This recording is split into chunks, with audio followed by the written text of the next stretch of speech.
On a tous été confrontés à un moment donné à avoir des données sur un disque, par exemple un SSD, de ne pas avoir d'ordinateur pour le mettre dedans, mais de quand même vouloir récupérer les données qui sont à l'intérieur. C'est une solution qu'on vous propose.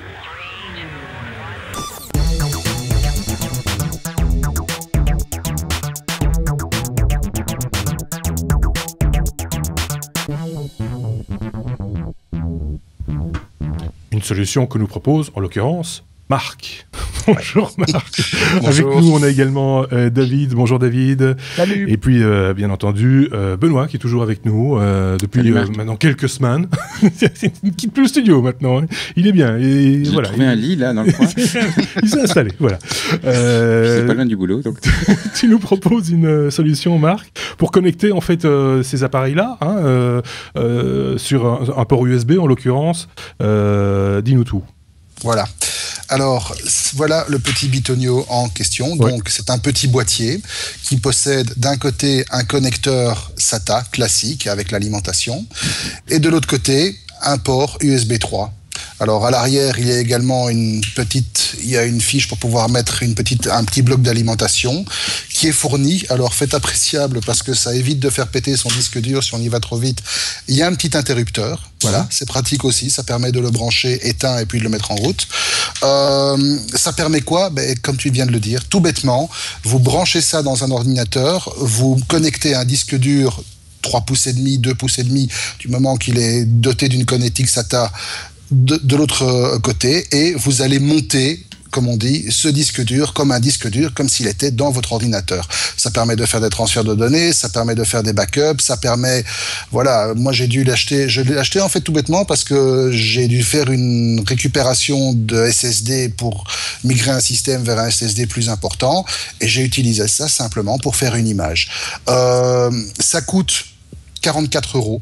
C'est disponible dans toutes les bonnes boucheries, comme on dit. C'est vachement pratique, c'est très efficace. Ça atteint les vitesses en fait quasi d'un SSD monté en interne, à savoir qu'on n'est pas limité forcément par la bande passante que peut impliquer un USB 3. Voilà, on monte facilement à un taux tout à fait correct, 150, 160 mégas en écriture-lecture sur un SSD. On monte aussi facilement à ces taux-là sur un disque dur classique. Dans ce qu'ils disent, en tout cas, dans les spécifications, ils disent quand même un taux de transfert, ils peuvent monter jusqu'à 5 GB par seconde. Oui, ça c'est la théorie, mais bon, en pratique, vous aurez toujours des taux de transfert un peu inférieurs, ne fût-ce que parce qu'il y a une puce à l'intérieur qui va assurer le transfert dans les deux côtés, et que cette puce n'est peut-être pas cadencée à une vitesse suffisante que pour assurer... C'est ça. C'est un petit peu comme ces boîtiers externes. Pardon. Oui, c'est un petit peu comme ces boîtiers externes qu'on vendait à une époque, qu'on vend toujours dire, dans lequel tu devais amener ton disque, sauf qu'il n'y a pas le boîtier, quoi. Ouais. Exactement, c'est transportable, c'est beaucoup plus simple, ça se glisse dans une pochette, ça se glisse dans un sac d'ordinateur. Effectivement, le boîtier, j'en avais un aussi, mais c'est un truc monolithique, et puis après tu perds l'alimentation, tu sais pas la remettre. Là voilà, pour un SSD classique, ou même pour un disque dur 2 pouces et demi, il n'y a même pas besoin de mettre l'alimentation supplémentaire, l'alimentation qui est fournie par le portable suffit. Ouais. Et pour peu que vous ayez un portable qui a un port USB qui délivre une alimentation, il y a même moyen de mettre un disque dur 3 pouces et demi. Ça doit être marrant avec un Raspberry Pi ou ce genre de choses. Oui, mais ça j'ai pas essayé. Tiens, ce serait. Parce qu'il faut pas. C'était ma question. Il faut pas installer de driver. Rien du tout. Sous Windows, sous OS X et sous Linux, c'est reconnu de manière native. D'accord. Ça dépend aussi du formatage du disque qu'on va essayer de lire, j'imagine. Oui, alors ici, j'ai fait les tests pour m'amuser. Bon, évidemment, j'avais un disque en NTFS, je l'ai branché sous Windows, sur 2-3 ordinateurs, ça a marché d'office. J'ai monté aussi un disque en NTFS sur OS X. Là, il m'a un peu gueulé dessus quand même. D'accord. Gentiment. Ouais. Bon, ça va, il y a des moyens de le faire, mais par contre, si vous utilisez des disques standards uniquement pour faire du stockage de données, de films de vacances et trucs comme ça, que vous formatez en FAT32, là, vous allez pouvoir les trimballer absolument n'importe où. Je vais poser la question à David, qui a une certaine expérience des demandes des clients de Monsieur Tout le Monde, justement par rapport à ce type d'objet, parce que c'est toujours récupérer les photos de vacances qui sont sur le disque dur de l'ancienne machine, qu'on a récupéré le disque dur, on a jeté la machine, mais qu'on ne sait pas comment lire le disque dur, patati patata. C'est un peu ça, la question, David, je ne me trompe pas. En fait, le truc, c'est que les utilisateurs souvent ignorent que ces produits existent. Alors, Marc dit, effectivement, c'est pas très cher. Non, c'est pas très cher quand on en a besoin régulièrement. C'est toujours trop cher pour la personne qui doit l'acheter juste pour récupérer ses photos. Ouais. Donc c'est malheureusement des appareils qui ont aussi des durées de vie, des durées d'utilisation chez l'utilisateur classique très limitées parce qu'il va l'utiliser une fois. C'est un one shot. Et puis voilà, c'est pas comme Marc qui va le garder dans son sac. Ouais. C'est qu'on va le mettre dans une armoire, puis de l'armoire il va passer dans une boîte. C'est vrai que pour nous c'est un outil. Voilà. Nous c'est un outil, on va dire, c'est peut-être ça fait partie du canif du couteau suisse, de se dire tiens j'ai cette possibilité d'utiliser cet objet, mais pour monsieur madame tout le monde c'est vrai que c'est pour sauver plus peut-être une occasion de récupérer des données, et puis après on l'oublie, on n'en a plus besoin, quoi. C'est ça, en fait après ce qui se passe, pour être très très clair, c'est que il faut avoir un ami geek, quoi.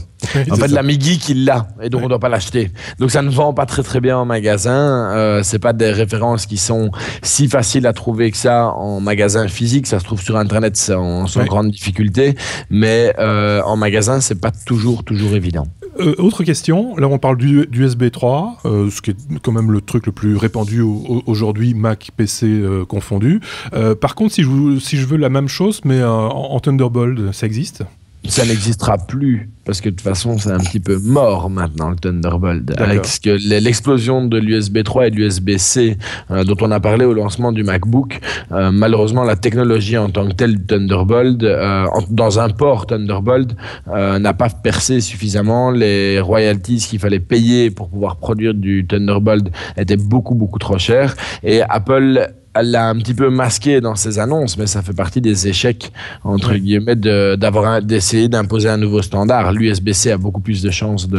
Alors que le Thunderbolt, moi j'ai vu qu'au niveau professionnel en tout cas, certaines marques comme HP et Dell commencent à l'intégrer dans le haut de gamme des portables, par exemple. Oui, le problème c'est que les disques durs, tous les accessoires en Thunderbolt sont vendus 1,5 fois, 2 fois le prix du même accessoire avec une connectique plus standardisée, comme aujourd'hui l'USB 3. Pour le professionnel, ça change quelque chose parce que le Thunderbolt permet de chaîner les accessoires sans perdre de la puissance. C'est la suite du FireWire. Ouais. Alors que l'USB 3, l'USB-C, c'est l'USB de monsieur tout le monde, quoi. La clé USB. Aujourd'hui, les gens, ils savent pas. Ils achètent une clé USB. Ils savent pas si c'est de l'USB 2, si c'est de l'USB 3. Et ils s'en foutent. Ils ont pas envie de savoir. Ils veulent que ça aille vite. Exactement. Et donc, l'USB-C, là, de beaux jours devant lui, on peut l'imaginer, parce que ça devient un peu universel. Et les gens aiment bien ce qui est un petit peu universel, Benoît. Oui, bien sûr. Non, je pensais en vous écoutant en fait, ça a été les connectiques SCSI, ça a été le FireWire, c'est le Thunderbolt d'aujourd'hui. Ce sont des connectiques effectivement plus professionnels et qui ont leur raison d'être pour certaines demandes, pour certaines industries, mais qui effectivement sont... Voilà. Et du coup, ce genre d'accessoires... dans ces formats-là, on les aura pas. Et en même temps, si tu veux récupérer une fois un disque, tu t'en fous de le récupérer une fois en Thunderbolt ou en USB. On est d'accord. Oh non, c'était une question. Est-ce qu'on a quelque chose à rajouter, Marc? Tu nous as apporté cet objet. Si tu devais avoir un autre couteau suisse du même genre dans ton sac, il n'y a pas grand-chose d'autre à avoir. Comme ça, à chaud, non. Dans l'idée de récupération de données sur un disque, patati patata, tel qu'on vient de l'expliquer, je pense qu'il n'y a pas 36 000... Il ne faut pas tortiller du cul, c'est comme ça. On peut tortiller le cul, comme tu dis, il y a d'autres outils. Alors là, on va peut-être en faire un autre hors série, mais il y a un autre outil que tout geek se doit de posséder. C'est une clé USB spécialement formatée avec toute une série d'outils qui permettent de faire de la récupération de disques et de la manipulation de données de bas niveau, sans devoir passer par un Windows, etc. Tu l'as dit, ce sera un autre hors-série. Absolument. Mais ça, je peux vous dire que ça a pas l'air, c'est pas toujours facile à maîtriser, mais ça sauve des vies. Bien sûr. On aura l'occasion d'en reparler. Merci beaucoup, Marc, pour ce petit accessoire que certains connaissaient peut-être, les plus geeks, et puis les autres pas, et puis peut-être Peut-être que certains se posaient des questions. On a peut-être répondu à ces questions. Merci à Benoît d'avoir participé une fois de plus. Merci à David. Merci Marc. À très bientôt. Très bonne semaine et à un autre hors-série ou un numéro hebdomadaire. N'hésitez pas à commenter ces vidéos ou ces sons via les commentaires, via YouTube, via Facebook, via Twitter. Enfin, vous connaissez la musique. À très bientôt. Au revoir.